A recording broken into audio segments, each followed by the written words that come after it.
வணக்க மக்களே, மற்றும் ஒரு உதவும் கரங்கள் நிகழ்ச்சியூடாக உங்கள் அனைவரையும் இன்றைய மாலை பொழுதில் சந்திப்பதில் மகிழ்ச்சி என்று சொல்ல முடியாது. ஏனென்று சொல்லி பார்த்தோமாக இருந்தால் இந்த நிகழ்ச்சி எவ்வாறானது அப்படின்னு சொல்லி உங்களுக்கு எல்லாருக்குமே தெரியும். அதாவது வாழ்வாதாரம் இல்லாமல் தவித்து கொண்டிருக்கக்கூடிய மக்களை வந்து உங்களுக்காக நாங்கள் அடையாளப்படுத்தி வருகிறோம் ஒவ்வொரு வாரமும். அதே சமயத்தில் இந்த வாரமும் உங்களுக்காக நாங்கள் ஒரு குடும்பத்தை அடையாளப்படுத்த வந்திருக்கின்றோம். நாவாந்துறை நித்திய ஒளி என்கின்ற ஒரு பகுதியில தான் நாங்கள் இன்றைய நாளில் உதவும் கரங்கள் நிகழ்ச்சியூடாக இருக்கிறோம். இந்த இடத்தை வந்து பார்த்தீர்களாக இருந்தால் இந்த அக்காவுக்கு வந்து ஒரு சொந்த காணியே இல்லை. அவாக்கு இன்னும் சொந்தமாக வந்து இந்த காணி கொடுக்கப்படவில்லை.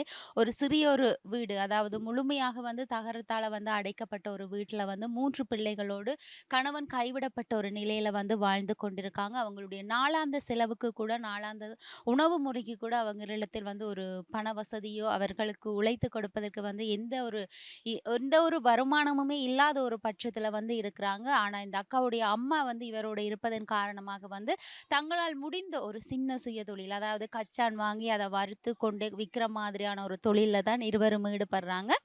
இருவரும் ஈடுபட்டு கொண்டு வருகின்ற காலகட்டத்தில் தான் அவர்களுடைய ஒவ்வொரு நாளும் நாளாந்த உணவு முறைகளோ சரி, அந்த பிள்ளைகளுடைய படிப்பு தேவைகளோ எல்லாமே போகிறது. அந்த வகையில் நான் இவரோட ஆரம்பத்தில் கதைக்கும் போதே அவ சொன்னா, 3 பிள்ளைகளுமே வந்து நல்லா படிப்பினம். ஆனா அவர்களை நான் வைத்து படிப்பிக்கிற அளவுக்கு வந்து என்னிடத்தில் வந்து பண வசதி எதுவும் இல்லை என்று தான் சொல்லியிருந்தா. அதால வந்து 2 பிள்ளைகளை வந்து தான் ஹாஸ்டல்ல சேர்த்து அவர்களை படிக்க வைக்க முடியும் என்ற ஒரு நிலையில வந்து அவ தள்ளப்பட்டிருக்கிறான்னு சொல்லி மிக கவலையா வந்து இந்த விஷயத்த வந்து கூறியிருந்தாங்க. 3 பிள்ளைகள், 2 ஆம்பளை பிள்ளையும் ஒரு பொம்பளை பிள்ளையும். நான் வந்து ஸ்கூல்ல படிக்கிறேன். எனக்கு படிக்க வசதி இல்லை. அம்மா தான் என்னை பார்க்குறேன். எனக்கும் காலையில் அது வேலை இதுகளுக்கு போய் தான் காலையிலாமல் இருக்கிறேன். அவங்களுக்கு நான் உதவியை செய்து கொடுத்து அவங்க தான் என்னை பார்க்குறாங்க. 3 பிள்ளைகள் இப்போ படிப்பிக்க கொஞ்சம் கஷ்டமாக இருக்குது. இந்த தகரம் எல்லாம் இப்போ விழுமண்டி இருக்குது இந்த வீடு வாசல். இப்போ அந்த இதில் இப்படி இந்த கோமாரி சொல்லி அனுப்புகிறேன். உங்களை அழைச்சி கூட்டிக்கிறேன். சரி, கட்டாயம் உங்களுக்கு உதவி செய்ய வேணும் என்பது வந்து பெரிய ஒரு விருப்பமாக வந்து இருக்கிறது. அது மாத்திரமில்லாம நீங்க சொன்னீங்க ஆரம்பத்துல 3 பிள்ளைகள் இருக்கின, 3 பிள்ளைகளும் வந்து நல்லா படிக்கக்கூடியவ அப்படின்னு சொல்லி. சரி, இந்த பிள்ளைகளுக்கு வந்து படிப்பு உதவிகள் வந்து யாராச்சும் செய்யறாங்களா? உதவி வந்து இல்லை. இப்படித்தான் அம்மா சந்திலேருந்து வியாபாரங்கள் செய்ய யாரும் இப்படி கதைச்சி சொன்னால் கொப்பியல் அது இல்லைன்னு கொடுக்குறது இல்லையாண்டு இல்லை. சப்பாத்தி அது நாங்கள் வந்து காசு கொடுத்து வேண்டினது இல்லை. உண்டு யாரும் செய்தால் வேண்டியதாண்டு பேர் அவ்வளோ மச்சாமா சாப்பாடு தண்டு. இப்போ பள்ளிக்கூடங்களும் பெருசாக இப்போ காசு ரெண்டு இல்லை வைக்கிட்டான். இப்போ தேவை 2 பேரையும் தான் கொஸ்டல் விடத்தான் கதைச்சேன். இப்போ பாடசாலை என்றதை தாண்டியக்கா எங்களோட வீட்டில் வந்து நாங்கள் சமைக்கணும் சாப்பிடணும் அப்படியான ஒரு இது இருக்கிறது. 3 பிள்ளைகளும் வந்து சின்ன பிள்ளையா இருக்கணும். அதோட அம்மா நீங்கள் மொத்தம் 5 பேர். 5 பேரும் ஒரு நேரம் சாப்பிட்றேன்னு சொன்னால் இப்போதைக்கு 1000 ரூபா காசு காணாதுன்னு தான் சொல்ல முடியும். ஏன்னு சொன்னால் கடையில் ஒரு நாங்கள் சாப்பிட்டோம்னு சொன்னால் 1000 ரூபா போதாது ஒரு இருக்கு. ஆனால் ஒரு குடும்பத்தில் வந்து நீங்கள் எப்படி இந்த சமையலை வந்து மேற்கொள்றீங்க? கொண்டு தருவா, நான் தான் நாங்கள் எனக்கு கொண்டு இழுக்கிறது. ஏதோ எனக்கு எந்த அளவுக்கு சம்பளம் சோறு மீன் கறி அது தேவையான செய்து சாப்பிடுவோம். சரி, இந்த காணியில் வந்து நீங்கள் இருக்க வந்து இப்போ எவ்வளோ காலம் ஆகுது? இது வந்து ஒரு 15 வருஷம் இருக்கு. சரி, 15 வருஷமா இருக்கிறீங்க. சொந்தமாக உங்களுக்கு இந்த காணி இன்னும் தரையில்ல? இந்த ஏரியாவை ஒரு தருக்கும் அழக்கையில் காணி அவைவே பிடிச்சி இருக்கணும். அவ்வளோதான். இப்போ நான் வந்த இடத்த எங்கள் அக்கா தான் இதுக்குள்ளே கொட்டில் போட்டு தந்து இதுக்குள்ளே இருக்கிறோம். இந்த வீடு தான். சரி, இந்த வீடு நீங்களா போட்டதா இல்லைன்னு சொன்ன ஏதாச்சும் நீங்களா போட்டீங்க? யாரும் உதவி செய்தால் அங்கே மருந்தடிகள் தருவீங்க எங்களுக்கு கொஞ்சம் இருக்கிறோம். வெள்ளங்கள் வரைக்கும் நாங்கள் முதல் இப்போ தான் நிலம் எடுத்துருக்கோம். நேசரிக்கான் இருக்கிறோம். நாங்கள் இந்த பிள்ளையெல்லாம் சின்னாக்கும் நேசரிக்கான் இருக்கிறது. அவருக்கு தெரிஞ்சிருக்கும் நினைக்கிறோம். ஏன்னா அந்த ஐயாவுக்கும் தெரியும். பிள்ளைகளோட போய் இருக்கிறது. இப்போ தான் கொஞ்சம் இருக்கிறோம். நேசரிக்கு போகிறேன். 2 வருஷம் போகிறேன். சரி, கணவர் இல்லைன்னு சொல்லி சொன்னீங்க. ஒரு கணவர் இல்லாமல் வந்து தனியாக இந்த பிள்ளைகளை வளர்க்குறது என்பது ரொம்ப கஷ்டம்.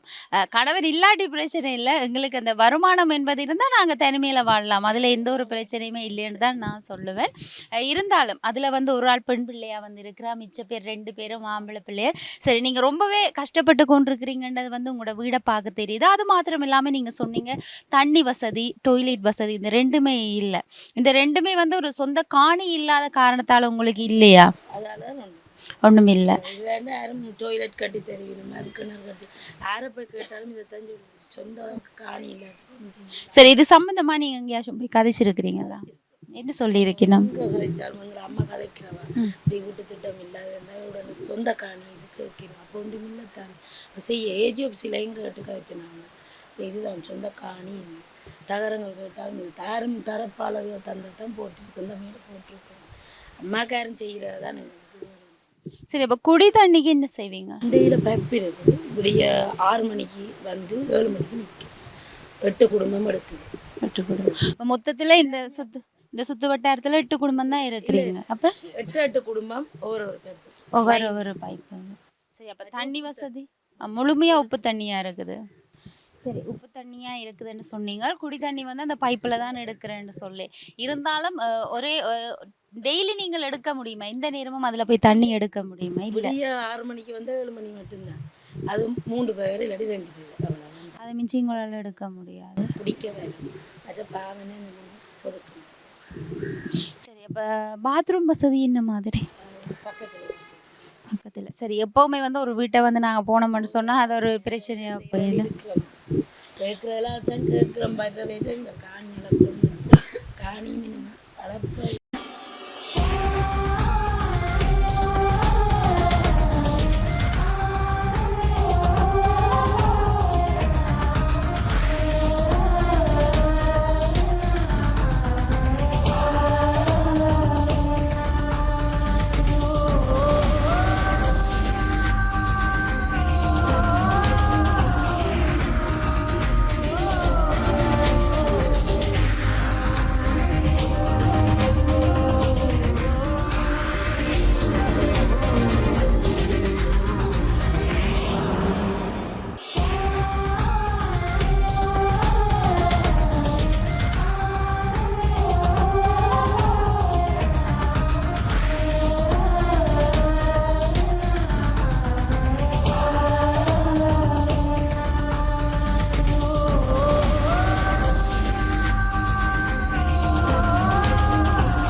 இது அரசாங்கத்திட்ட காணியா இருக்கிறதால வந்து உங்களுக்கு இன்னும் சரியா அளந்து தரையில்லை.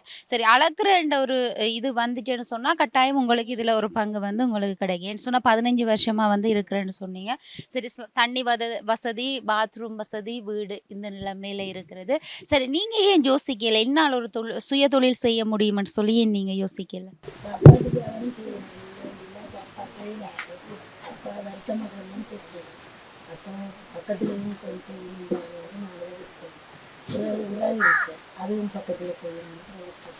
இப்படியே நானும் ஒன்று செய்ய கரையும் அப்போ நான் இப்போ துணியாக வந்து செய்யணும்.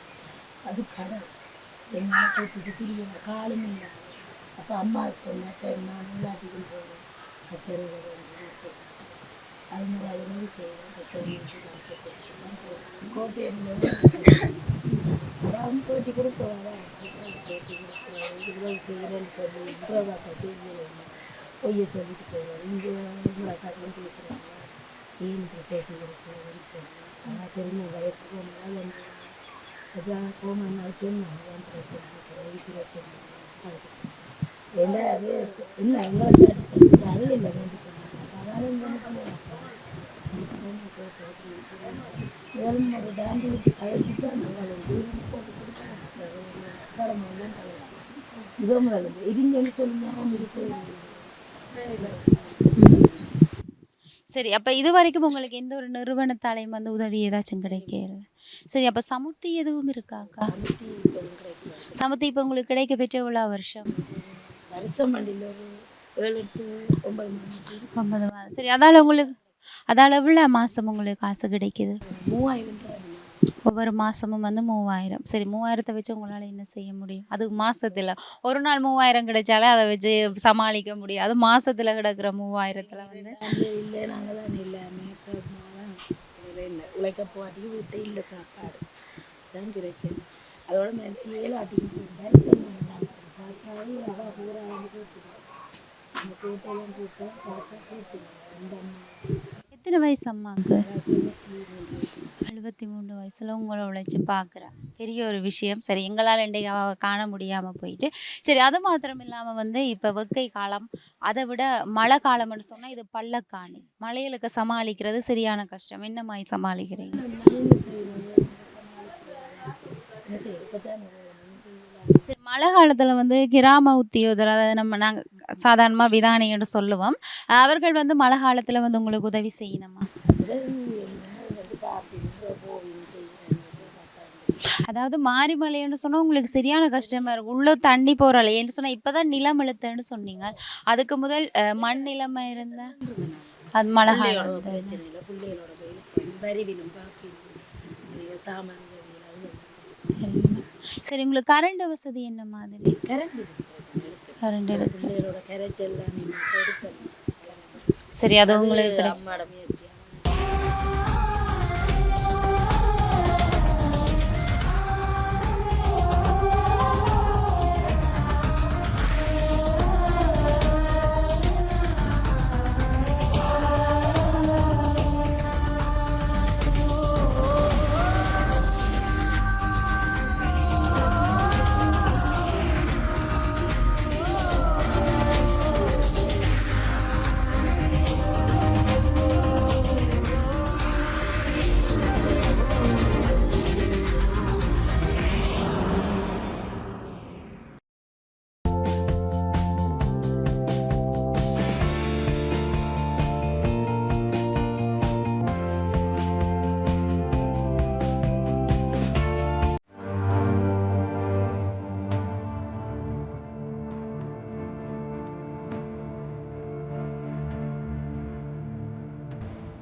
பிள்ளைகளும் நல்லா படிப்பின படிப்பின் பிரச்சனை இல்லை, மார்க்ஸ் எல்லாம் பிரச்சனை இல்லாக்க என்ன இப்போ இந்த வருஷம் இந்த கொலசிப்பெல்லாம் 108 எடுத்தவன் இன்னும் படிச்சிருந்தா எடுத்திருப்பேன். முயற்சி இல்லை தானே, அப்போ போனும் இல்லை ஒன்றும் இல்லை, கொரோனா மூட்டம் தான் எடுத்தவர். அப்போ ஒன்று மேலாம் போயிட்டு சரி ஸ்கூலால பிள்ளைகளுக்கு ஏதாச்சும் உதவி செய்யணும். ஸ்கூலால் சாமானங்கள் கொடுப்பினம். இந்த முறை சப்பாத்து கொடுத்ததாக்கும் கொடுக்க இல்லை பிள்ளைகளுக்கு. அதான் இப்போ அண்ணா கேட்டேன். அப்புறம் அடுத்த முறை தாரன்னு சொல்லியிருக்கு. இப்போ எங்களோட பிள்ளைகளும் கொஞ்சம் தெரியும் தானே சொல்ல ஆகிறேன். நான் தான் போய் கதைச்சி தண்டிட்டு வந்தேன். இப்போ டீச்சர் பிரச்சனை இல்லை, ஒத்துழைப்பு இருக்குது. அதாவது படிக்கிற பிள்ளைகளுக்கு ஒத்துழைப்பு டீச்சர் ஒத்துழைப்பு தரும். சரி அதை விட வந்து உங்களுக்கு உதவி அப்படி ஒரு டீச்சர் பிள்ளைக்கு டியூஷனுக்கு காசு தாரம் 500 ரூபா. பிரச்சனை இல்லை, மாதம் தாருவா. சரி 3 பேரும் கிளாஸுக்கு போயினமா, அதாவது டியூஷனுக்கு போய் இல்லை 3 பேரையும் அனுப்புகிறேன். இல்லை சின்ன தம்பி தெரியும் தானே, நீ வேணுமே காசு 3 பேருக்கும் 500 ரூபா படிப்பா 1500 ரூபா வேணும். வெளி கிளாஸுகளுக்கு அனுப்புகிறேன்டா 1000 ரூபா ஒரு ஆளுக்கு வேணும். என்னென்னு படிப்பிக்கணும் கேட்பின்னு நான் விடுறேன். டைம் பக்கத்தில் இரவில் கெஞ்சி கேட்டு தான் படிப்பிக்கிறது. சரி நீங்கள் யாராச்சும் உங்களுக்கு தெரிஞ்ச ஓரளவு சின்ன பெரிய அதிகாரிகள் இடத்துல வந்து இது சம்மந்தமாக கதைச்சிருக்கீங்களா? பிள்ளைகளை வந்து என்னால் படிப்பிக்க முடியலை, அதாவது அம்மா தான் என்ன உழைச்சி பார்க்கக்கூடிய ஒரு நிலைமையில் இருக்கிறோம். இப்படி தான் ஒருக்கா வந்து பேட்டி கண்டது ஒரு அண்ணா சொல்லி இருக்கிறோம். ஓமண்டு போனேன் அப்படியே வந்து சொன்னேன், இதுதான் பிரச்சனை, அப்படியே போனாக்கல்ல. அப்போ இப்படியோ போகுது உங்களோட வாழ்க்கை. சரி அப்போ உங்களுக்கு உங்களை தாண்டி உங்களோட அம்மாவுக்கு ஒரு சுய தொழில்னு சொன்னால் அவள் கச்சான் வியாபாரம் மட்டும்தான். எனக்கும் உதவி என்று செய்தவ இல்லையாண்டு இல்லை. ஏஜிஎப்ஸால் இதுதான் தந்தவ. கச்சாந்தாச்சியல் மற்ற அந்த வறுக்கிறதுக்கு மற்ற அடுப்பு இதுகள் தந்தவ. கச்சானும் வண்டி தந்தவ. ஏஜிஎப்ஸால் எனக்கு கிடைச்சது. சரி மொத்தத்தில் அந்த ஒரு வியாபாரம் அது ஜிஎஸ் மூலமாக கதைச்சி வேண்டி தந்தது. சரி அப்ப அதுதான் ஒரு வியாபாரமா இருக்கா. அம்மா இருக்கிறதால ஏதோ கொண்டு எப்பவுமே வந்து அம்மாவை நாங்கள் தான் இந்த நேரத்துல அம்மாவை நாங்க பார்க்க வேணும். ஆனா இந்த சந்தர்ப்பத்துல அம்மா உங்களை பார்க்க சொல்றேன். இருங்க அம்மா நான் போறேன்னு செய்ய உனக்கு இயலாது பிள்ளைகளப்ப இனி இவ 3 பேரையும் விட்டுட்டும் போயிடலாம். சரியான அட்டாசம் பக்கத்துல கிணறு யாரும் பார்க்கவும் ஆக்கள் வேணுமே. இனி எங்களோட பிள்ளைய குழப்பாடி இந்த இப்பயே இந்த பட்டம் கட்ட அங்க இங்கே ஓடிடு இந்த வருத்தம். இப்ப எல்லாம் நான் தானே செய்யணும். இனி அம்மா வந்து அப்படியே இருப்பா. இனி அம்மா பார்க்குறது உடுப்பு துவைக்கிறது எல்லாமே நான் தான் சகலாது. அவள் போய் அப்படியே இருந்து விற்றுட்டு அப்படியே வர்றது தான். என்னத்துல போறவா அம்மா? ஆட்டோ. ஆட்டோல போயிட்டு போய் வர 1000 ரூபா. சரி, அதுக்கு வந்து ஏன் இப்போ உங்களுக்கு 6 மணிக்கு சைக்கிள் மேலே அப்படி என்னது எதுவுமே இல்லை, சைக்கிள் ஏற்றிலாத மேசைகள் கதிரிகள் அது ஒன்றுமே ஏற்றிலாத. அப்ப ஆக கோட்டையில தான் இந்த வியாபாரம். அந்த கோட்டை அதுவும் அந்த ரீகன் நான் சொல்லித்தான் இந்த அவர் என்னது இதில் இருக்கிறார் அவர் தான் ஈப்பிடிப்பவர், அவர் தான் கொண்டு சேர்த்து விட்டவர். அதிலேயே இருக்கிறான் அந்த கோட்டை தான். சரி, அதால தான் தன் வியாபாரத்தை வந்து மேற்கொள்கிறா. சரி, கட்டாயமாக்கா உங்களுக்கு உதவி செய்யணுமென்றது என்னுடைய ஆசையாக இருக்குது. அதிகமாக வந்து நாங்கள் இந்த உதவுங்கரங்கள் நிகழ்ச்சியில் வந்து இவ்வாறான குடும்பங்களை வந்து மக்களுக்கு வந்து தெரியப்படுத்துவோம். அவ தான் உங்களை நேரடியாக தொடர்பு கண்டு உங்களுக்கு அந்த நேரடியாக வந்து உதவிகளை வந்து செய்யணும். இன்னொரு உதவி செய்யுங்க குறைங்க, அந்த வீடு உழைப்பு இதுக்கு ஒரு உதவி செய்வீங்கன்னா என்ன வீட்டுக்கு பயமாக இருக்குது. சீட்டு தான் போடணும், இனி தகரம் அப்படியே விழுகுதுங்க. மேலே எத்தி நேரம் தரப்பால் போட்டாச்சு. அது மாதிரி மண்ணாக்கள் வந்து உதவி செய்து தான் இப்படி இருந்தால் தரப்பால் மேலே போட்டிருக்குது. ஒழுக்கு அப்படியே படுக்கையிலாது. இனி இந்த வருஷமும் அங்கேயா போகிறோன்ட்டு இருக்கிறோம். வீடு உள்ளே பாருங்க பார்க்கலாம், எல்லாம் விழுந்து கிடக்கு. எப்போ விழுமென்ட்டு தெரியா, காற்று அடித்தா பயந்து நம்ம எல்லாம் இழுத்து இழுத்து கட்டியிருக்கு. எனக்கு இதுதான் இப்போ கவலை. என்ன நீ எடுக்க போகிறேன் இவ்வளோ காசு வேணும், அதெல்லாம் இருக்கிறேன் ஜோதிச்சோண்டு. யார் வந்தாலும் இப்போ இதைத்தான் கேட்குறோம். இந்த வீட்டுக்கு வீடு ஒரு பெரிய பிரச்சனை. சரி, இந்த நிகழ்ச்சியை வந்து அதிகமாக வந்து வெளிநாடுகளில் உள்ள எங்களுடைய புலம்பெயர் உறவுகள் தான் அதிகமாக பார்க்குறவ. அது பார்க்க நீங்கள் உங்களோட விண்ணப்பத்தை வந்து சொல்லுங்கள், கட்டாயம் வந்து நிறைவேற்றுவாங்க. இப்போ வீடு தான் விழும். இப்போ மழை வந்தால் பயம் இருக்கலாது. வீடு தான் இப்போ முக்கியமாக இருக்குது எனக்குண்டா. அம்மா இப்போ கொஞ்ச நாள் என்ன உழைச்சி எங்களை பார்க்குறா. அப்புறம் இல்லைன்னா நான் தான் வேலை வெட்டிகளும் போகணும். நான் தான் அதுவும் சுய தொழில் ஏதாவது செய்யத்தான் வேணும். இப்போதைக்கு இந்த ஆடு மாடு கோழி வளர்க்கிறேன், எனக்கு வளவு இல்லை. இப்போ ஒரு சின்ன ஒரு கடை தான் போட்டு அப்படின்னா பிஸ்னஸ் செய்யணும். எனக்கு தெரிஞ்சாலும் நான் முந்தி குமார் பிள்ளையில் புடவை கடை தான் வேலை செய்தேன் நான். அதுதான் எனக்கு ஓடும். இந்த தையல் மிஷினும் செய்கிறேன்னு கேட்டவன் நான் வேணாம், என்ன எனக்கு தைக்க காலையில் அது போய் சொல்லி எதுவும் வேண்டக்கூடாதானே என்றுட்டு நான் இருக்கிறேன் அப்படியே. சரி, நீங்கள் இப்போ கடையில் போய் ஒரு வேலை செய்யணும்னு சொன்னால் அதுக்கு என்ன பிள்ளைகளை விட்டுட்டு போக அதுதான் கஷ்டமோ. இப்போ கொஸ்டல் 2 பிள்ளைகள் 2 சேர்த்துறேன்டா ஒரு சின்ன ஆள் தானே, அது என்கிட்ட சௌரத்திட்ட விட்டுட்டு நான் போகலாம். இப்போ பிள்ளைகளை விட்டுட்டு இறங்கல. அது நான் இனி ஆம்பளை பிள்ளை தெரிந்தான். இப்போதைய காலங்களில் பயம். இனி ஏரியாங்களும் கொஞ்சம் இதுதானே பிரச்சனை எல்லானே கஷ்டப்பட்ட ஏரியாக்கள், அப்புறம் பயந்தானே போட்டு போயிடலாம். கட்டாயமாக்கா எல்லாருக்குமே வந்து நிறைய பிரச்சனை இருக்கு. அதை சொல்ல போனா எல்லாரும் சேர்ந்து இருந்தால வேண்டிய ஒரு நிலைமையா தான் இருக்கு. எல்லா வசதியா இருக்கிறவனும் சரி, வசதி இல்லாம இருக்கிறவனும் சரி, ஒரு பிரச்சனை எல்லாருக்குமே இருந்து கொண்டுதான் இருக்கிறது. சரி, இருந்தாலும் இவ்வாறாக பாதிக்கப்பட்ட, அதாவது வாழ்வாதாரம் இல்லாமல் பாதிக்கப்பட்ட குடும்பமாக வந்து நீங்க இருக்கிறீங்க. அவ்வாறான குடும்பங்களை வந்து நாங்கள் அடையாளப்படுத்தி வருகிறோம். அவர்கள் உங்களுக்கு கட்டாயம் இந்த வீட்டுக்கு வந்து ஒரு உதவி செய்யணும். உங்களுக்கு எல்லாமே வந்து போட்டு உங்களுக்கு சீட் போடுற மாதிரியான உதவி வந்து செய்யணும். எல்லாம் முறிஞ்சிட்டு அப்படியே. சரி, இதுக்கு முதல் அப்படி ஏதாச்சும் நடந்திருக்குதா? முதல் ஒருக்கா விழுந்துதான் கொட்டில் மாதிரி. அது வீடு இப்படி தகரமில்ல, கொட்டில் மாதிரி நிலம் ஒன்று முழுக்கையில் அதுவும் இப்படி விழுந்துதான். பிறகு நாங்கள் இதை சீட்டை கிட்ட போட்டுத்தான் இது உயர்த்தினாங்க. அதுக்கு பிறகு திருப்பி இந்த அவ்வளோ போகுது வீடு. சரி, இப்போ அதை நீங்கள் செஞ்சு இது செய்த எவ்வளோ வருஷமாகுது? இது இப்போ செய்து ஒரு 7 வருஷமாயிட்டாச்சா.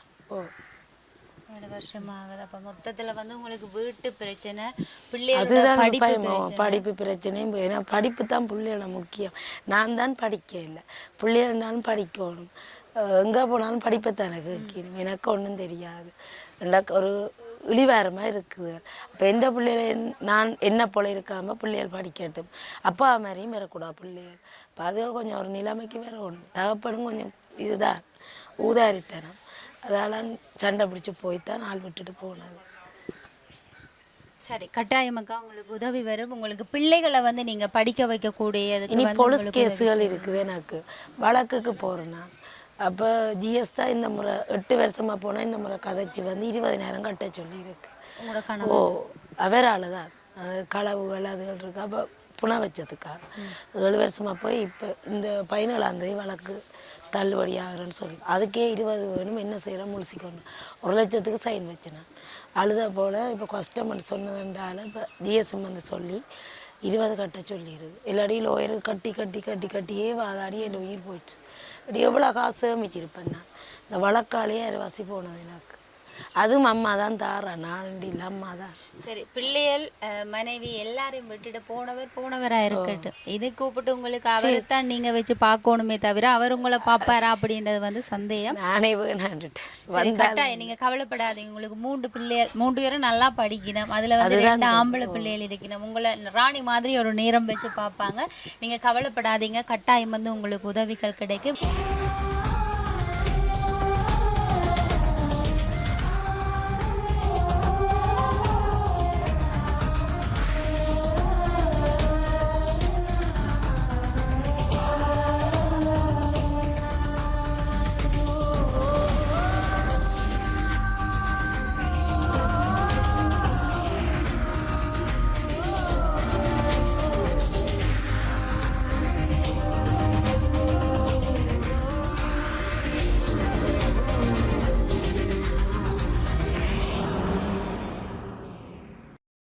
சரி, எல்லாருக்கும் பிரச்சனை இருக்குது. நீங்கள் அழக்கூடாது, யோசிக்கக்கூடாது. உங்களுக்கு பிள்ளைகள் இருக்கிறோம், நல்லா அவங்கள ஒரு நேரம் வச்சு பார்ப்பினம் அப்படின்ற ஒரு நம்பிக்கையோட வந்து அவைய நல்லா படிக்க வைங்க. சாதாரணமாக படிக்க வச்சாலே, சாதாரணமாக நீங்கள் படிக்க வைக்கும் போதே பிள்ளைகள் இப்படி படிக்கணும்னு சொன்னால், நீங்கள் ஊக்குவிப்போடையும் ஒரு ஆர்வத்தோடையும் பிள்ளைகளுக்கு கஷ்டத்தை சொல்லி சொல்லி படிப்பிக்க கட்டாயம் அவ படிப்பினம். உங்களுக்கு நல்ல ஒரு எதிர்காலம் இருக்குது பிள்ளைகளால், நீங்கள் கவலைப்படக்கூடாது. அது மாத்திரம் இல்லாமல் இந்த நிகழ்ச்சியை பார்த்து கொண்டிருக்கிற மக்கள் உங்களுக்கு இந்த வீட்டுக்கு உதவி செய்ய வேணும். அதோட வந்து இந்த பிள்ளைகளுக்கு படிப்பு செலவுக்கு வந்து உதவி செய்யணும். வெகு சீக்கிரத்தில் வந்து நீங்கள் ஒரு சுயதொழில் செய்கிறதுக்கான ஸ்டெப்பை வந்து அடுத்த ஒரு படியை பாருங்க. இப்போ எனக்கு பக்கத்தில் இருக்கிற ஐயா வந்து இந்த கிராமத்தில் இருக்கக்கூடியவராக வந்து இருக்கிறேன். இன்னும் ஏதாச்சும் ஒரு உதவிகள் யாரோடையும் போய் கதைக்கணும் அப்படின்னு சொன்னால் இவரைத்தான் தொடர்பு கொள்கிறாங்கன்னு சொல்லியிருந்தாங்க. அவர்கிட்ட கேட்கலாம். அவர் தான் இந்த குடும்பத்தையும் வந்து எங்களுக்காக அடையாளப்படுத்தி இருக்கிறார். இந்த கிராமத்தில் இருக்கிற மக்கள் வந்து எவ்வாறான பிரச்சனை வந்து எதிர்கொள்கிறோம் அப்படின்றத வந்து கேட்கலாம். வணக்கம் ஐயா. வணக்கம். வணக்கம். சரி, நீங்கள் இந்த கிராமத்தில் இருக்கிறீங்க, அப்போ உங்களுக்கு தான் விளங்கும். அதாவது ஒரு 8 குடும்பம் இதில் இருக்கணும்னு சொல்கிறீங்க. சரியா, சொந்த காணி கூட இன்னமைக்கு பிரித்து கொடுக்கப்படலைன்னு அது இப்போ சம்மந்தமாக என்ன சொல்லுங்க? அது இந்த கிராமத்தில் 50 குடும்பங்கள் இருக்குது. 50 குடும்பங்கள். ஆனால் இந்த கிராமத்தில் முதல்ல வந்து நாங்கள் வந்து இப்போ 21 வருஷம் வந்து நாங்களாம் இந்த கிராமத்துக்கான ஒரு நிர்வாகத்தை உருவாக்கி கிராம தலைவராக 22 வருஷமாக நிர்வாகங்களை மாறி மாறி செயல்படுத்திக்கொண்டு வந்த இந்த கிராம மக்களுக்கான உதவிகளை, திட்டங்களை அரசாங்கம் ஊடாக கூடுதலான தேவைகளை முன் சென்று கூடுதலாக வந்தனர். அது பிறகு என்று நித்திய ஒளி, சாமி நகர், வசந்தபுரம் 3 கிராமங்களை உள்ளடக்கிய ஒரு இஎஸ் பிரிவுக்கான மக்களுக்குரிய முன்பள்ளியையும் இந்த கிராமத்திலே நான் அதுக்கு முன்னின்று கட்ட வச்சு இந்த 3 கிராமத்து பிள்ளைகளும் இன்று வரைக்கும் இந்த கிராமத்தில் நித்தியோலி கிராமத்திலே படித்து வருகிறார். அப்போது நான் இப்போ இந்த வருஷம் மட்டும்தான் என்னோடய தலைவர் பதவியை வேறு ஆக்களை கொடுத்தது. இப்போ நான் 21 வருஷமாக தொடர்ந்த பதவியை இந்த வருஷம் வேறு ஆக்கள் பொறுப்படுத்தி செய்து கொண்டிருக்கிறார்கள். இருந்தாலும் இந்த கிராமத்தில் நான் வந்த காலத்திலேருந்து இந்த மக்கள் நாங்கள் குடியேறின காலத்திலேருந்து இந்த நிசா புயல்கள் வந்து சுனாமி நிசா புயலுக்காக நாங்கள் இந்த மக்கள் சரியான கஷ்டப்பட்டு இடம்பெயர்ந்து பெரும் துன்பப்பட்டு வீடு வேலையில் வந்து கஷ்டப்பட்டோம். அதோட லைலா புயல் ஒன்று வந்து அதிலே நாங்கள் மிக கஷ்டப்பட்டு இதை எல்லாத்தையும் நாங்கள் முன்னின்று பிரதேச சபைக்கு கூடாக நாங்கள் அறியப்படுத்தி அந்த நேரங்களிலே நாங்கள் இந்த காணியை அளக்கிறதுக்கான திட்டங்களை முன்வைத்தனர். ஆனால் அதுக்கு பிறகு இப்போ இந்த குறிப்பிட்ட 3 வருஷத்துக்கு முதலே எங்களுக்கு வர்த்தமானி அறிவித்தால் இந்த இது வந்து ஒரு தனியார் காணி, 100 பிறப்பு காணி, தனியார் காணி. இந்த காணியை இந்த மக்களுக்கு பயனளிக்கிறதுக்காக இந்த அரசாங்கத்தோடு போய் நான் கழித்து பிரதேச சபையில் இந்த கொரோனாவுக்கு முதல் சொன்னார்கள், இந்த காணிக்கு வர்த்தமானி அறிவித்தவங்களுக்கு ஒட்டியிருக்கு. ஆனால் இந்த மக்களுக்கு பயனளிக்கிறதாக தனியார்கிட்ட தாங்கள் அந்த காணியை கொள்வன செய்ததாகவும் எங்களுக்கு இது பயனளிக்கிறாங்க. பக்கத்து கிராமம் வசந்தபுர கிராமத்திலே வீட்டு திட்டம் முடிந்தது. அந்த திட்டம் முடிஞ்ச பிறகு இந்த கிராமத்துக்கு காணி அளந்து வீடு தரதாக உடனடியாக எங்களை ஒரு மீட்டிங் ஒன்று வச்சு அங்கே பிரதேச சபையில் எங்களை கூப்பிட்டு நான் தலைவராகவே வெளிப்படுத்தினேன். இந்த மக்களுக்குரிய காணியை தாங்க வேண்டி அளந்து கொடுங்க சொன்ன எல்லா திட்டங்களும் சரி. அங்கே ஜனாதிபதி இந்த திட்டங்கள் இது வந்த உடனே உங்களுக்கு காணி அழகப்படும் என்று சொன்ன கையோடு அப்படி இருக்குது. இப்போ தொடர்ந்து இப்போ ஒரு 4-5 வருஷமாக இப்போ 2 மாதத்துக்கு முதலும் ஒரு வர்த்தமானி ஆளுதல் வந்து அப்படி இருக்குது. J85 பிரிவால் இந்த மக்களுக்குரிய காணியை திருப்பி பயன்படுத்துறதுக்கான வர்த்தமானி தான் இருக்குது. 2 வரைக்கும் இதை நாங்கள் எல்லா இடம் காய்ச்சி இப்படியே காலம் போய்கொண்டிருக்குது. ஒவ்வொரு வருஷமும் நாங்கள் மலையாளப்படுற அந்த மக்கள் படுற துன்பங்களும் கஷ்டங்களையும் எல்லாத்துக்கும் தெரியும், அரசாங்கத்துக்கும் தெரியும். அப்போ நாங்கள் இதே இந்த மக்கள் படுற கஷ்டங்களை ஒரு அரசியல்வாதிகளோ இல்லாட்டா ஒரு அரசாங்கத்தில் உள்ள ஆக்களோ பெருமளவான ஆக்கள் வந்து பார்க்குற குறைவு. நாங்களும் கூடுதலாக போகிறாண்டா பிரதேச ஊடாக ஜிஎஸ் ஊடாக தான் அதை நாங்கள் அறியப்படுத்துகிறோம். அப்படியே நெடுகளும் தொடர்ந்து இப்படி வர பிரச்சனையை பிறகு நாங்கள் இப்போ என்ன சொன்னால் இதை நாங்கள் வேறையாவது நாங்கள் ஒரு பெரிய ஒரு வெளிப்படுத்தான ஒரு பெரிய ஒரு ஆர்ப்பாட்டங்களை செய்து இப்படி எங்களோட மக்களுக்கான உதவிகளை செய்கிறதுக்கான ஒரு திட்டங்களையும் முன்வைச்சினாங்க. அது பிறகு அந்த பிரதேச சபையில் இருந்த ஆக்கள் கூட்டங்கள் தொடர்ந்து வந்தபடியாக நாங்கள் அதை நிப்பாட்டிக்கிறோம். ஆனால் கூட அந்த டிவி ஊடாக இது வந்து உலக நாடுகளுக்கும் போய் செல்லும். ஆனால் அது வளமான ஆளுநரின் கவனத்துக்கு அவரின் கவனத்துக்கு இந்த நித்தியொலி மக்களுக்கான காணியையும் வீட்டு திட்டத்தையும் எங்களுக்கு ஓமன் பிரதேச சபையில் ஓமன் உறுதியளிக்கப்பட்டிருக்கு.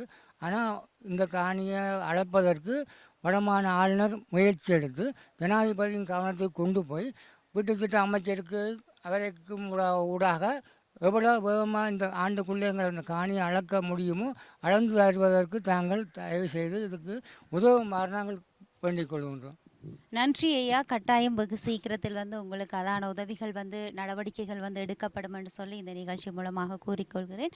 மிக்க நன்றி. நான் வந்துற நித்தியோலி 077 20 48 594. கட்டாயம் உங்களுக்கு உதவிகள் வரும், நீங்கள் யோசிக்கக்கூடாது. எனவே இந்த நிகழ்ச்சி மூலமாக மக்களை நான் உங்களை கேட்டுக்கொள்கிறேன். இந்த பிள்ளைகளுக்கு வந்து படிப்பதற்கு வந்து நீங்கள் ஏதாவது ஒரு உதவி செய்யுங்க. அவரை ஒரு ஹாஸ்டலில் வந்து சேர்த்து இந்த பிள்ளைகளை படிக்கக்கூடிய மாதிரியானதுக்கு வந்து ஒரு பண உதவியோ இல்லைன்னு சொன்னால் ஒரு பெரிய அதிகாரிகளோட தொடர்பு கொண்டு அவர்கள் எந்த ஒரு செலவும் இல்லாமல் சேர்க்கக்கூடிய ஒரு வாய்ப்பையோ வந்து நீங்கள் ஏற்படுத்தி கொடுக்க வேணும் என்று சொல்லி இந்த நிகழ்ச்சி மூலமாக கேட்டுக்கொண்டு நீங்கள் மீண்டும் இந்த உதவிகளை வந்து இவர்களுக்கு வழங்க வேண்டும் என்பதையும் கூறிக்கொண்டு தொடர்ந்தும் டான் தமிழொலி நிகழ்ச்சிகளோடு இணைந்து கொள்ளுங்கள்.